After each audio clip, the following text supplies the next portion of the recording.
యేసుక్రీస్తు నామములో బెతస్తా విడుదల పరిచర్య తరపున మీకు ప్రేమపూర్వకమైన వందనాలు. ఈ దిన వాక్య ధ్యానము. యెహోవా ధర్మశాస్త్రమును అనుసరించి నిర్దోషముగా నడుచుకున్న వారు ధన్యులు. కీర్తనల గ్రంథం 119వ అధ్యాయం 1వ వచనం. ఈ మహనీయమైన కీర్తన దేవుని వాక్కును పొగుడుతూ రాసినది. దాదాపు ప్రతి వచనంలోనూ రచయిత దేవుడు తెలియజేసిన సత్యాలను సూచించే పదం ఏదో ఒకటి ఉపయోగించాడు. ఇక్కడ మొదటి వచనంలో ఉపదేశం అని తర్జుమా చేసిన హిబ్రూ పదాన్ని ధర్మశాస్త్రం అని కూడా రాయవచ్చు.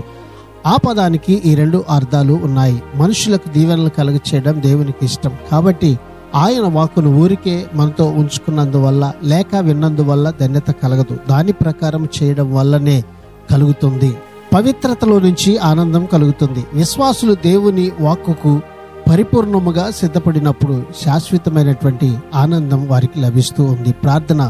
మమ్మల్ని మిక్కిలిగా ప్రేమించిన మా ప్రియ పరలోకపు తండ్రి యేసయ్య, మరొక నూతన దినాన్ని మీరు మాకు ఇచ్చినందుకు నీకు వందనాలు, స్తోత్రాలు చెల్లిస్తూ నీ వాక్కుకు సంపూర్ణమైన విధేయులమై నీ ద్వారా కలిగే పరిపూర్ణమైన ఆశీర్వాదాన్ని, ఆనందాన్ని అనుభవించినట్లుగా ఈ దినాన్ని ప్రజలందరినీ మీరు జ్ఞాపకం చేసుకొని బలపరిచి దీవించి ఆశీర్వదించమని యేసు పరిశుద్ధ నామమును బట్టి ప్రార్థించి అడిగి వేడుకుంటున్నాం తండ్రి.